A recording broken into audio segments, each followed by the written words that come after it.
So hello nga pala, ngayon is nagbabalik na naman tayo. And syempre, alam nyo na ang ating gagawin kasi nakikita nyo na sa video. Ang gagawin nga pala natin ay kakain tayo ng avocado. So bibigyan ko nga lang pala kayo ng konting background dito sa ating kakainin avocado. Kumbaga kung bakit nyo dapat kainin ng avocado, ang fruits na avocado. So isang benefit ng avocado ay may healthy cholesterol, di ba? Daily fiber needs, sunod yun. Anti-inflammatory. And syempre, the last is moisturizing the skin. Kahit di na kayo pumunta ng derma. Kumbaga, yan lang kainin mo, kikiins na yung balat mo. Joke lang.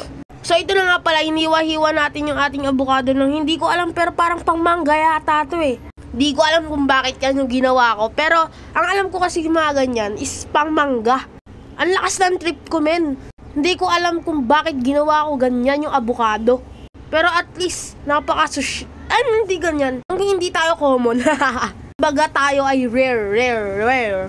Diba? Mas okay nga yun, kakaiba tayo.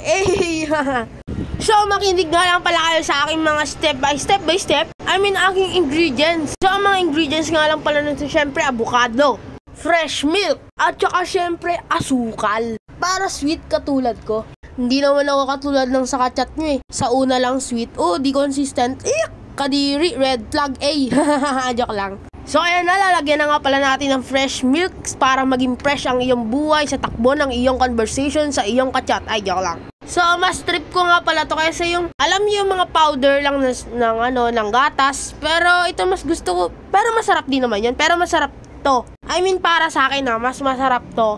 And syempre ngayon, lalagyan na nga pala natin ng asukal. And tansya-tansyain na lang yung asukal kung anong gusto nyong miss. Basta sweet, ganun. Kung kulang kayo ng kasweet sa kajat nyo, dagdagan nyo. Pero hindi ko naman sinabi na sobrang daming sweet sobrang daming asukal lang ilagay nyo kasi baka magka-diabetic kayo. Alam nyo, nagtataka ba't walang diabetic sa chat? Sa conversation nyo, sobrang sweet. Kaya pala wala kayong diabetic kasi hindi naman sweet ka chat. Sorry! Mali, gumalaw ang aking bunganga. Sorry na!